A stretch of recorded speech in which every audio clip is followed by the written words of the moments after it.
রাখবো। এখন ইষ্ট প্রসঙ্গ করার জন্য আহ্বান জানাই শ্রদ্ধেয় সুব্রত সাহা দাদাকে। সুব্রত দা, জয়গুরু। হ্যাঁ, জয় গুরু, জয় গুরু, জয় জয় গুরু। দাদা 9টা পর্যন্ত বলুন। জয়গুরু। আগে আগে পরম দয়াল শ্রী শ্রী ঠাকুর আমার পরম রাধা জগৎচরণ শ্রী শ্রী পরমা পরম পূজ্য পাদ শ্রী বর্দা পরম পূজ্য পাদ শ্রী শ্রী আচার্যদেবের চরণ আমার প্রণাম। এই নামদান লিঙ্ক উপস্থিত শ্রী শ্রী ঠাকুরের পবিত্র পঞ্চধারী দীক্ষাতা কর্মীগণ, যাজক অধৈর্য ব্যক্তিবর্গ এবং সমস্ত আমাদের আমার আমিত জয়গুরু এবং সশ্রদ্ধ প্রণাম, পরিবেশনের ভালোবাসা এবং জয় পুজো। খুব সুন্দর আমরা নামময় হয়েছিলাম প্রকাশ্যে প্রিয় কর্মের সাথে যুক্ত হয়ে থাকা। তাহলে শুধু নামময় থেকেই নয়, তার সাথে থেকে যুক্ত থাকতে গেলে কর্মের মধ্যেও থাকতে হয়। শ্রী ঠাকুর পার্লারে বসে আছেন, চোদ্দ জনকের দাদা শুতে শুতে আসছেন। এসে ঠাকুরকে বলছেন, ঠাকুর বাইরে স্বামী বিবেকানন্দের জন্মদিবস উপলক্ষে বেশ কিছু বই বিক্রি হচ্ছে। আধ্যাত্মিক যোগ, জ্ঞান যোগ, রাজযোগ, কর্মযোগ। তা সবাই বলছে এই যোগের বইগুলো নাকি পড়তে হয়, তা পড়লে একটা সুন্দর মানুষ তৈরি হওয়া যায়। তা ঠাকুর আপনি কি বলেন? ঠাকুর শুনে বলছেন, ও মণি, আর একবার কও দেখি কোন কোন বইয়ের নামগুলা কইলা তুমি। ওই দাদাটি আবার বলছেন, ওই স্বামী বিবেকানন্দ লেখা রাজযোগ, জ্ঞান যোগ, কর্মযোগ, আধ্যাত্মিক যোগ। তা শ্রী ঠাকুর অর্ধশায়িত অবস্থায় ছিলেন। তিনি উঠে হাঁটুর উপরে তুড়ি মেরে বলছেন, শোনেন দাদা, যত যোগের বই পড়েন না কেন, ওই পরম পিতার সাথে যোগ না থাকলে কোনো যোগী আর যোগের কাজ করবে না। সারা জীবনই খালি বিয়োগ বিয়োগ বিয়োগ কিন্তু হবে। কত সুন্দর করে তিনি বললেন যে আমরা যাই করি না কেন তার সাথে কিন্তু যোগটা আমাদের রাখতেই হবে। সে যে কোনো উপায় হোক, অনলাইন অফলাইন সৎসঙ্গ হোক, বা তার কর্মের মধ্য দিয়ে থাকা হোক, বা ঠাকুরবাড়ি থেকে এসব নির্দেশগুলো দিয়েছে আমাদের সেসব পালনের মধ্য থেকেই হোক, তার সাথে আমরা যেন তেন প্রকারে আমরা যোগ রাখবো। এই আমরা এতগুলো পরিবার একত্রিত হয়ে আছি, আমরা হয়তো একে অপরকে জানি বা চিনি অথবা চিনি না, তবুও কিন্তু আমাদের হৃদ্রতা, সখ্যতা, ভালোবাসা, একটা টান কিন্তু আছেই। আর সেটা আছে একমাত্র তার জন্য। তিনি আছেন, তাই আমরা তার জন্য আসি, যে আমরা ভালো থাকবো, আমার পরিবার, পারিপার্শ্বিক প্রত্যেকটা মানুষ ভালো থাকবে। তার জন্যই তো এই সতের সঙ্গ করা, সৎসঙ্গের আশ্রয় গ্রহণ করা। শ্রী শ্রী বর্দা পুরী মন্দিরে বসে আছেন, তা সেখানে ঋত্বিক দেবতারাও আছেন, আরো কিছু দাদা মায়েরা সব বসে আছেন। তা শ্রী শ্রী বর্দা সবার উদ্দেশ্যেই একটা প্রশ্ন করলেন যে আপনাদের কাজ কেমন চলছে। পাঞ্জাধারী কর্মীরা এগিয়ে গিয়ে বলছেন যে দাদা, ওই মন্দিরের চূড়াটা করা হয়েছে, আসনটা বার্নিশ করা হয়েছে, আনন্দবাজারের জায়গাটা বড় করা হয়েছে, মানে বিদ্যুতের কাজ করা হয়েছে, ঝাড়বাতি ঠিক করা হয়েছে, রাস্তা বড় করা হয়েছে। সিসি বর্দা আবার জিজ্ঞাসা করলেন, আপনাদের কাজকর্ম কেমন চলছে? এবার মায়েরাও বলছেন যে ঠাকুর মন্দির পরিষ্কারের কাজ চলছে, বাগান করা হয়েছে, আরো সুন্দর করে বাথরুমটাকে সাজানো হয়েছে, মানুষ যাতে মন্দিরে আসতে পারে গাড়ির ব্যবস্থা করা হয়েছে। সিসি বর্দা সবাইকে রাগের সুরে থামিয়ে দিয়ে বলছেন, থামেন এবার। আপনারা পাঞ্জাধারী কর্মী হন আর সাধারণ কর্মী হন, ওই যজন যাজন ইষ্টভৃতি ছাড়া আপনারা কিন্তু কোনো কিছুই নন।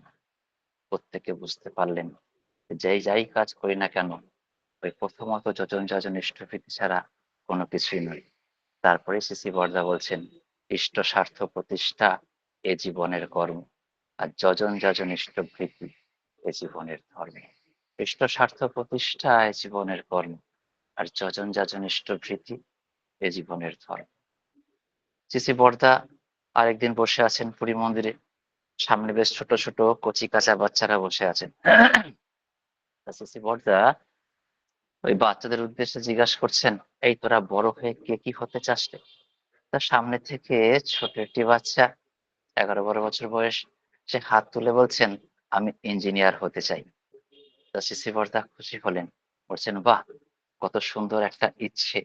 এই ইচ্ছেটাকে মনের মধ্যে, জেদটাকে বজায় রাখলে তাহলে সুন্দর পথে এগোবে। তা সিসি বর্দা আবার সবাইকে জিজ্ঞাসা করলেন যে, তুই ইঞ্জিনিয়ার যে হবি, তুই ইঞ্জিনিয়ার হয়ে কি করতে চাস? সেই ছেলেটা খানিকক্ষণ মাথা চুলকে বেশ উচ্চস্বরে বলছে, আমি আমার মা বাবাকে খাওয়াতে চাই। আশেপাশের দাদারা, মায়েরা, ঋত্বিকদারা সেই ছোট্ট ছেলেটির মাথায়, পিঠে, গায়ে হাত বুলিয়ে দিচ্ছে। সবাই বলছে, আজকালকার দিনে এরকম ছেলে দেখাই যায় না, যে কিনা একটা ইঞ্জিনিয়ার হবে, ভবিষ্যতে বিয়ে থা করবে, তারপরে সে মা বাবার সেবা করবে। কারণ আজকালকার দিনে তো মায়েদের সব ছেলেরা বৃদ্ধাশ্রম বা ফুটপাতে রেখে দেয়। সেখানে দাঁড়িয়ে সে মায়ের সেবা করার কথা বলছে, খাওয়ানোর কথা বলছে। সবাই ছেলেটাকে বাহবা দিচ্ছে। সিসি বর্দা মাটির দিকে, নিচের দিকে তাকিয়ে বসে আছে। সবাই যখন তাকিয়ে দেখলো সিসি বর্দা মাটির দিকে তাকিয়ে বসে আছে, সবাই বলাবলি করতে লাগছে, সিসি বর্দার বুঝি কথাগুলো মনঃপ্লুত হয় নাই। সিসি বর্দার কানে গেল কথা। তিনি বলছেন, পরে জিগান, এতদিন তাহলে ওর মা বাবারে খাওয়াইতোটা কে? সবাই ভাবছেন সত্যিই তো। তাহলে এতদিন তাহলে মা বাবাকে কে খাওয়াতো? তারপরে সিসি বর্দা বলছেন, ওর কওনে উচিত ছিল, আমি আমার পরম পিতার সেবা করব, আমি আমার প্রিয় পরম রে খাওয়াবো। ও সে না কয়ে ও কইল মা বাবারে খাওয়াবে। ও কি জানে হয়তো ও ইঞ্জিনিয়ার হওয়ার পর ওর মা বাবারে ৫, ১০, ১৫, ২০, ২৫ বছর পর্যন্ত খাওয়াতে পারবে। কিন্তু পরম পিতার সেবা করলে, পরম পিতারে তুষ্ট করলে, পরম পিতারে তৃপ্ত করতে পারলে হয়তো পরম পিতা ওর মা বাবারে ২৫ কেন ৩০, ৩৫, ৪০, ৫০ বছর পর্যন্ত বাজায় রাখতে পারে। সেটা কেউ জানে? প্রত্যেকটা মানুষ চুপ হয়ে গেলেন। শিক্ষা পেলাম আমিও যে আমার সবচেয়ে ভালোবাসাটা প্রিয় পরমকে দিতে হয়। আমার কাছের মানুষ, মনের মানুষ, প্রেমের মানুষ, ভালোবাসার মানুষ যাই থাক না কেন, আমার সর্বোচ্চ ভালোবাসাটা বা সর্বোচ্চ টানটা আমার প্রিয় পরমকে থাকতে হয়। কারণ তাকে ভালোবাসার মধ্য দিয়ে আমি ভাই, বোন, আত্মীয় স্বজন, মা বাবা, গুরু ভ্রাতা, গুরু ভগিনী প্রত্যেকটা মানুষকে ভালোবাসার সুখগুলো আমি কিন্তু পাবো। তাহলে আমরা সর্বোচ্চ ভালোবাসাটা প্রিয় পরমকে দেব। কারণ তাকে ভালোবাসতে পারলে বাকি মানুষদের ভালোবাসার রূপগুলো কিন্তু আমরা পাবো। শ্রী ঠাকুর আমাদের মধ্যে সূক্ষ্ম দেহে বিরাজ করছেন। আসি দাঁড়াও। তা বর্তমানে বর্তমানে আছে ওদের পূজনীয় অবিনবাবু, তারা শ্রীধামদেহ ঘরে আছে। আর আমরা প্রতিনিয়ত তাদের কাছ থেকে শিখি, বা তারা যে কাজগুলো বলে, ঠাকুরের বলাগুলো বলে, তারা যে কাজগুলো করে দেখান, ঠাকুরের করাগুলোই তারা করে দেখান। তাহলে আমাদের উচিত তাদেরটাকে সবকিছু মেনে নিয়ে তাদের দেখানো পথে আমাদের সুন্দর করে চলা। গত ৩রা এপ্রিল, এই ২০২৬ সাল, ৩রা এপ্রিল ২০২৬ সালে পূজনীয় অবিন দাদা সৎসঙ্গ বিহার চণ্ডীগড়ে তিনি গিয়েছিলেন। আমি রাস্তায় ছিলাম, একটা জায়গায় একটু দাঁড়ালাম। তা সৎসঙ্গ বিহার চণ্ডীগড়ে তিনি গিয়েছেন। তা সেখানে বেশ খানিকক্ষণ দাদার মায়েদের সঙ্গে, যুবক যুবতীদের সঙ্গে কথা বলার পর পূজনীয় অবিন দাদা সবার উদ্দেশ্যে প্রশ্ন,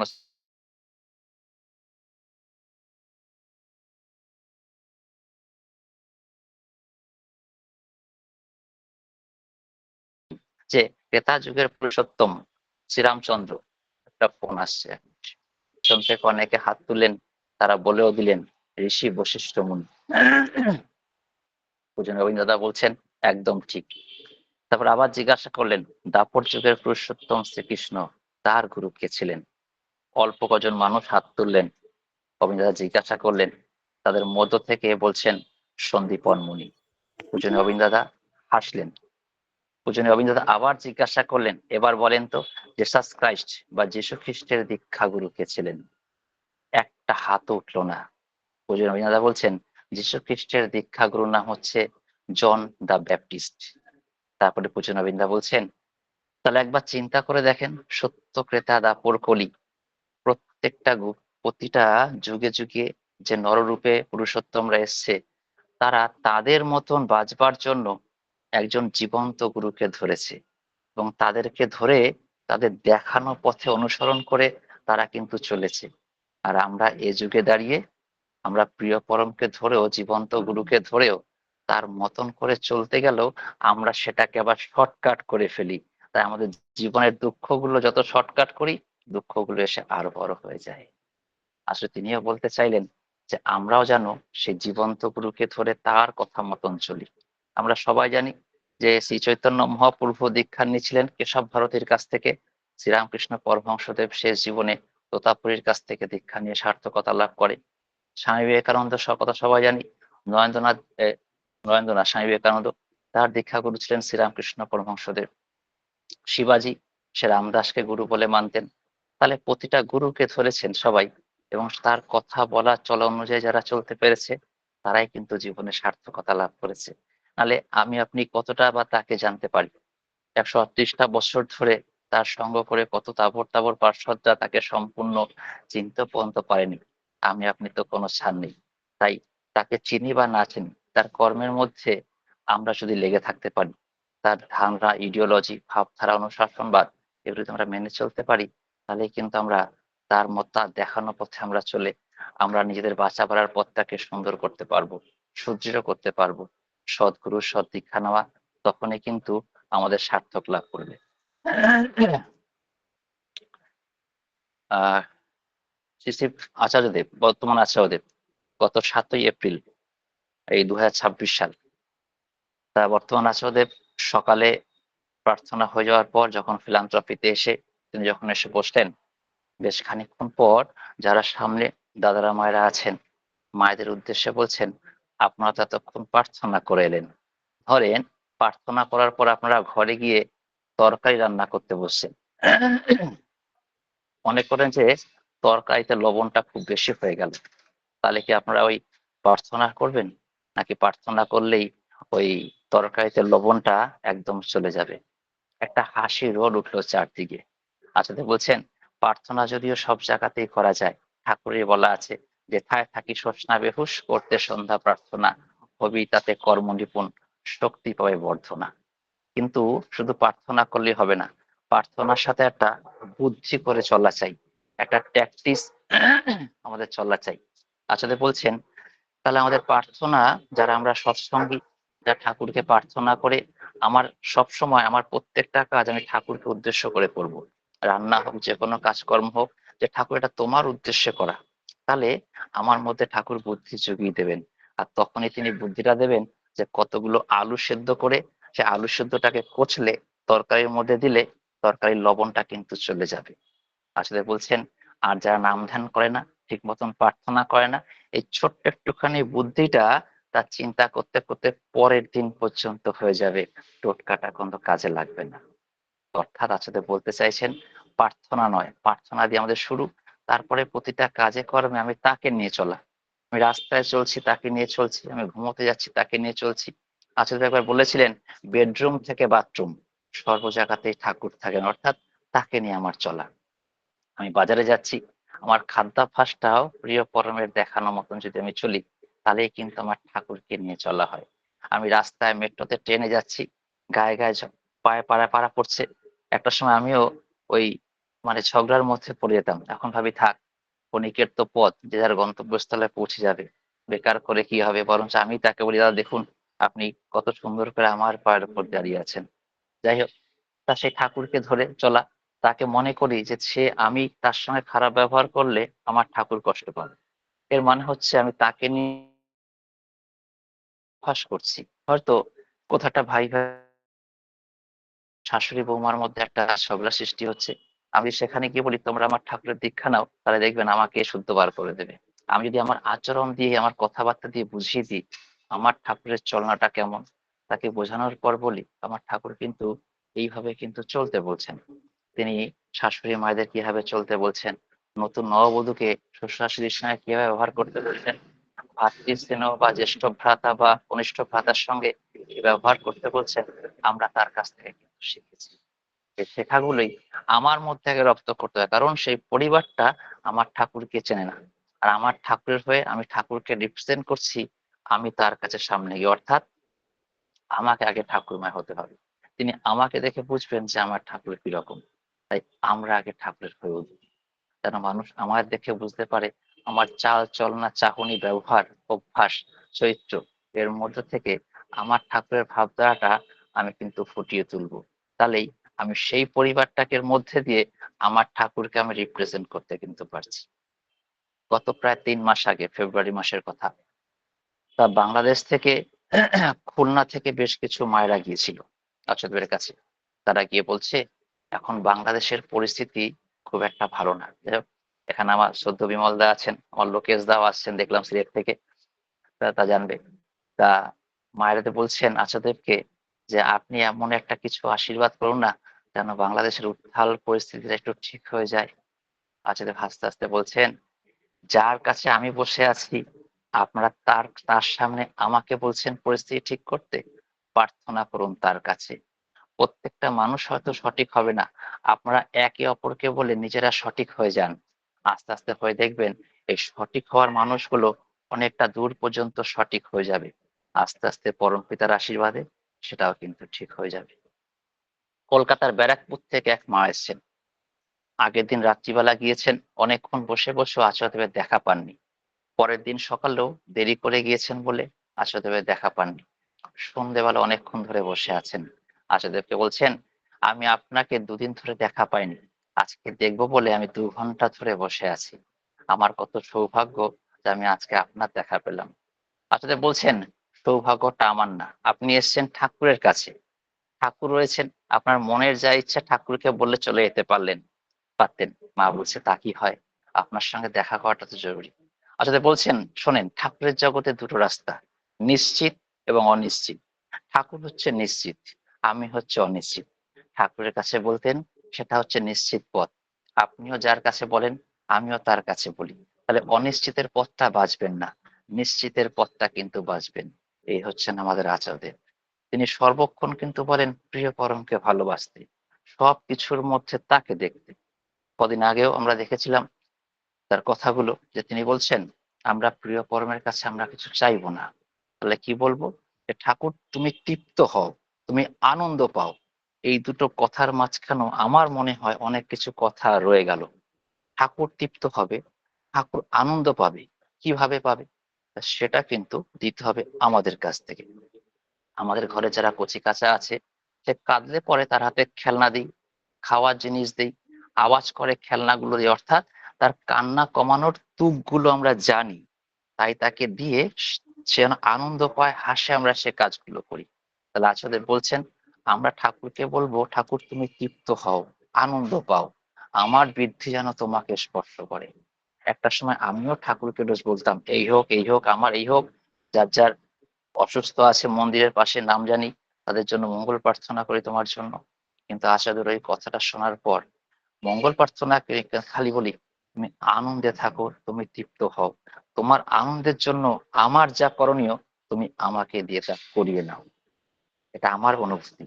তা আমরা সেটাই করব, যেটা কিনা আমার ঠাকুর তৃপ্ত হন, যেটা কিনা আমার ঠাকুর আনন্দে থাকেন। আর আমরা সেটা করব না যেটা কিনা আমার ঠাকুর অতৃপ্ত হয়, আমার ঠাকুর অখুশি হয়, আমার অবিন দাদা যেটা অখুশি হয়। আমরা সে কাজগুলো কিন্তু একদম করব না। তাই আমরা সেই প্রিয় পরমকে আরো জাপটে ধরবো। ওই সত্যানুসরণ গ্রন্থে আমরা পড়ি যে তুমি লতা সহ অবলম্বন করো, তাই আমরা লতা হয়ে সে বৃক্ষরূপী আমার ঠাকুরকে আরো জাপটে ধরবো। তাহলেই তো আমরা বাঁচতে পারবো, বাঁচা বাড়ার পথ দেখতে পারবো। আমরা সৎসঙ্গে গেলাম, আমরা ভান্ডারার প্রসাদ খেলাম, আমরা সৎসঙ্গে আনন্দ করলাম, আর আমার বাড়ির কচি কাঁচা নবজাতক তাদেরকে নিয়ে গেলাম না, কারণ তাদের স্কুল আছে, কোচিং আছে, নাচের ক্লাস আছে, আরো ডান হাত বা হাত বাদ দিয়ে 3 নম্বর হাত অজুহাত তো আছেই। কিন্তু একটা সময় যখন দেখা যায় আমরা অনেক জায়গায় গেছি, অনেকে বলে ওই বাড়িটা যখন ওর মা বাবা ছিল ঠাকুর তখন ছিল, আর এখন মা বাবা চলে গেছে ঠাকুর আর নেই। আসলে দোষটা তো মা বাবার নয়, দোষটা তো ছেলেটার নয়। মা বাবা সঠিক সময় তাকে সঠিক জায়গায় নিয়ে যায়নি। আমরা ঠাকুর বাড়িতে যাচ্ছি, মন্দিরে গিয়ে বসছি, আমার সন্তানটাকে নিচ্ছি না। আর বললে অনেকে বলে ও খুব দুরন্ত। তাই বাচ্চারা দুরন্ত থাকবে, সেটাই তার বৈশিষ্ট্য। কিন্তু সৎসঙ্গের মধ্যে আসলে হাজার দুরন্তপনার মধ্যেও সে খারাপ কাজটা করতে গেলেও ভাববে আমার মা বাবা তো কষ্ট পাবে, আর সর্বোপরি আমার ঠাকুর কষ্ট পাবে। সে কিন্তু এই কাজটা ছেড়ে করে আসবে না। আর আমরা প্রিয় পরমের কাছে তো আমরা একা যাব না, সৎসঙ্গের অনুভূতিটা আমার ঘরের কচি কাঁচা নবজাতকদের কাছেও আমরা পৌঁছে দেবো। কারণ আমার ঠাকুরই বলছেন, তুমি আর সমুদ্র হিমাচল দীক্ষা দিতে পারো, তুমি আজন্ম সস্তানি হতে পারো, আমার পায়ের তলায় স্থাবর অস্থাবর সমস্ত সম্পত্তি সমর্পণ করতে পারো, কিন্তু তোমার পরিবার পরিজনদের মধ্যে তুমি যদি আমারে চারায় না দিতে পারলা, আখের তুমি আমারই ফাঁকি দিলা। কত সুন্দর কথা। তাই আমরা আগে আমার পরিবারটাকে ঠিক করব, আমার পরিবারের মধ্যে সৎসঙ্গের গল্প করব, আমার পরিবারের কচি কাঁচা নবজাতক যারা উঠতি আছে তাদেরকে ঠাকুরময় করে তুলবো, কারণ একটা সময় তারাই ঠাকুরটাকে ধরে রাখবে। আমার আপনার সবার সময় হবে, আমরা হয়তো বৃদ্ধ হয়ে যাবো, একটা সময় পর মানে একটা জায়গায় পৌঁছাবো যারা ঠাকুরটাকে ধরার মতন কেউ থাকে না সেই পরিবারে। তাহলে আমার পরবর্তী প্রজন্ম তারা যদি ঠাকুরটাকে সুন্দর করে নিয়ে চলে, আমার কিন্তু শেষ জীবনটাও সার্থক। আমার পরবর্তী প্রজন্মকে আমি বাড়ি গাড়ি না দিয়ে যেতে পারি, আমি ওদেরকে ঠাকুরটাকে কিন্তু ধরিয়ে দিয়ে গেছি। তাহলে কিন্তু প্রজন্মের পর প্রজন্ম সেই ঠাকুর ধরার কিন্তু সার্থকতা। আর শুধু ঠাকুর ধরার সার্থকতা নয়, এটা সুস্থ পরিবার এবং সুস্থ পরিবেশের মধ্যেও কিন্তু ঠাকুরকে চালিয়ে দিয়ে আমরাও যেমন ভালো থাকবো, আমার পরিবার পারিপার্শ্বিকও কিন্তু সবাই কিন্তু ভালো থাকবে। একটা গান আছে না সিসি দাদার লেখা কীর্তন, যাহারও লাগিয়া জীবন তোমার পুণ্য তাহার জন্য কি। তা যাহারও লাগিয়া জীবন তোমার পুণ্য তাহারের জন্য কি, হঠাৎ করে মনে পড়ে গেল, তাহলে যার জন্য আমার এই জীবন, তাকে আমি কি করে চিনবো? আর চিনতে হলে এই সৎসঙ্গের মধ্যে থাকতে হয়। সেটাকে গেলে আমার আয়না দিয়ে আমাকে দেখা যায়। হয়তো বাড়িতে বসে ভাবছি আমি খুব ঠাকুরের কথা বলতে পারি, আমি মনে মনে গান করতে পারি, মানুষের কাছে সুন্দর মুখটা দেখাতে পারি। সৎসঙ্গের মধ্যে গেলে নিজেকে ফেস করা যায়। অন্য মানুষ যারা করছে পরিবেশ, গান বাজনা, হয়তো বাণী পাঠের লাইন, কীর্তনের কথা, ইষ্ট প্রসঙ্গের কথা শুনে মনে হয় আমার এই জায়গাগুলো খাকতি আছে। আর সেখানটাই আমার ছোটবেলায় বলেছি শূন্যস্থান পূরণ করো, ফিল ইন দ্য ব্ল্যাঙ্কস। এই জায়গাগুলোতে আমাদের সেই পূরণ করার কথা। তাহলে আমরা যাকে ধরে চলছি তার পুণ্যটা আমরা কি করে জানবো? 138টা বছর ধরে বাচ্চা বাড়াতুক তো একটাই, যজন যজন ইষ্টভীতি সস্তানি সদাচার, তার সাথে খাদ্যাভ্যাস চাল চলন এবং সেই তার চরিত্রের মতন আমাদের চরিত্রাগত করে তোলা। আর তার কর্মের মধ্যে নিজেকে নিবেশিত করে দিয়ে আমার প্রিয় কর্মের সঙ্গে রেখে তার সাথে যুক্ত হয়ে থাকা। শ্রী শ্রী ঠাকুরের মাতৃদেবী মাতা মন্ময়ী দেবী চলে গেছেন, প্রায় 3-4 মাস হয়ে গেছে। তা পার্লারে ঠাকুর যেমন থাকেন, হয়ে যাওয়ার পর রাত্রিবেলা শুতে চলে গেছেন। শ্রী শ্রী ঠাকুরের পার্ষদ সতীশ গোসাইদা, তা ওই সতীশচন্দ্র গোস্বামী, তা সে একটু আত্মা নিয়ে চর্চা করত। সেই রাত্রিবেলা অনেক সময় আত্মা কি জিনিস, আত্মা কেন, এইসব নিয়ে চর্চা করছে। হঠাৎ করে একদিন মাঝরাতে হয়ে গেছে, সতীশচন্দ্র গোসাইদার সাথে পঞ্চানন্দা ছিলেন, আমাদের শরৎচন্দ্র হালদারদা ছিলেন, আরো সবাই ছিলেন, তারাও ঘুমোতে চলে গেলেন।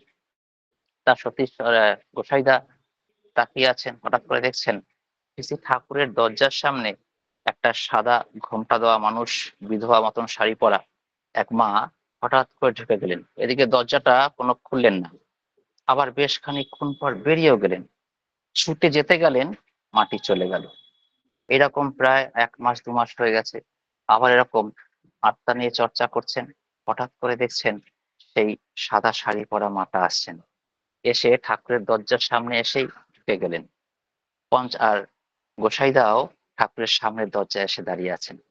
বেশ কিছুটা সময় পর ওই মা যখন ঘোমটা দিয়ে বেরিয়ে চলে এলেন, পিছু হেঁটে বলছেন, মা আপনি কে, এমন কি যে ঠাকুরের ঘরে কার অনুমতি না নিয়ে আপনি চলে গেলেন?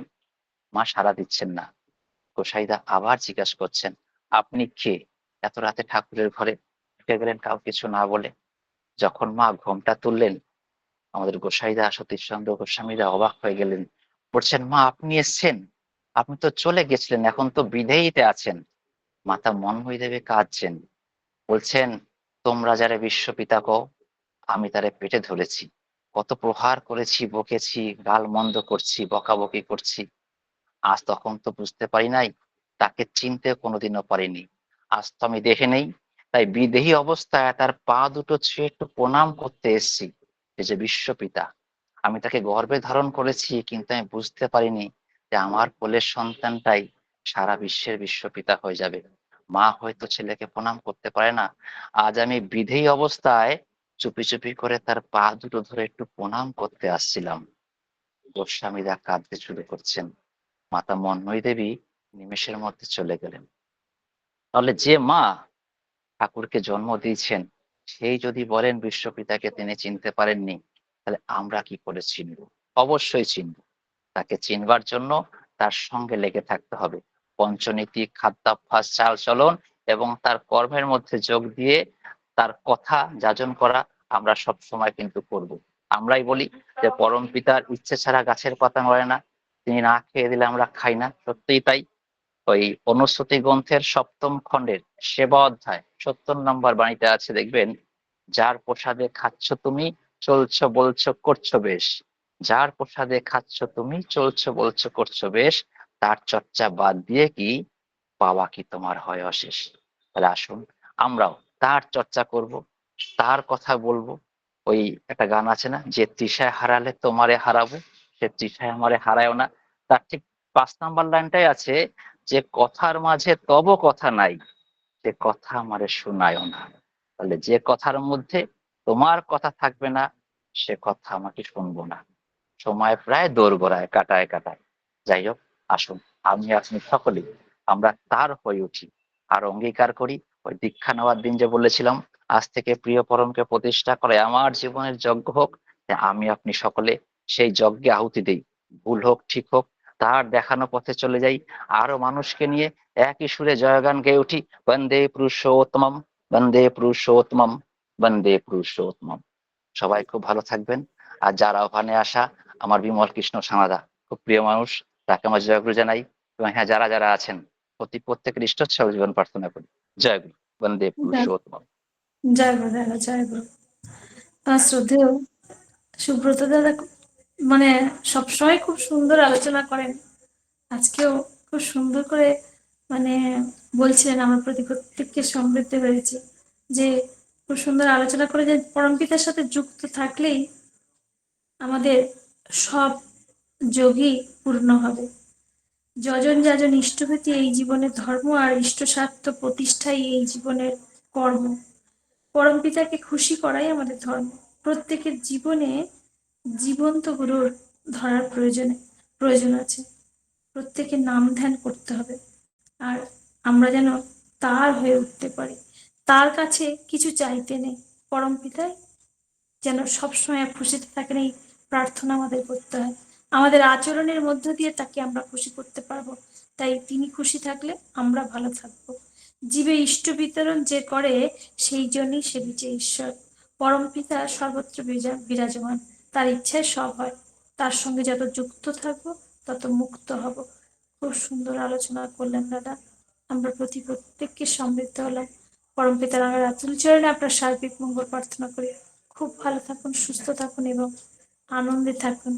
আর আসুন মাঝে মাঝে, আগে তো আর যুক্ত হতেন, এখন একবার যুক্ত হন না, ডাকলে আর আসেন না। একটু চেষ্টা না করবেন না, দাদা আসবো যুক্ত আসবো হতে। আসবো আসবো আসবো, অবশ্যই অবশ্যই। আপনি কথা দিলেন জয় 100 গুরু। জনের মাঝখানে, না হলে কিন্তু। অবশ্যই অবশ্যই। জয় গুরু। এই তো কাজের মধ্যেই আছি, এখনো যেতে পারিনি, একটা জায়গায় দাঁড়ালাম। ঠিক আছে মা, আপনিও খুব ভালো থাকুন।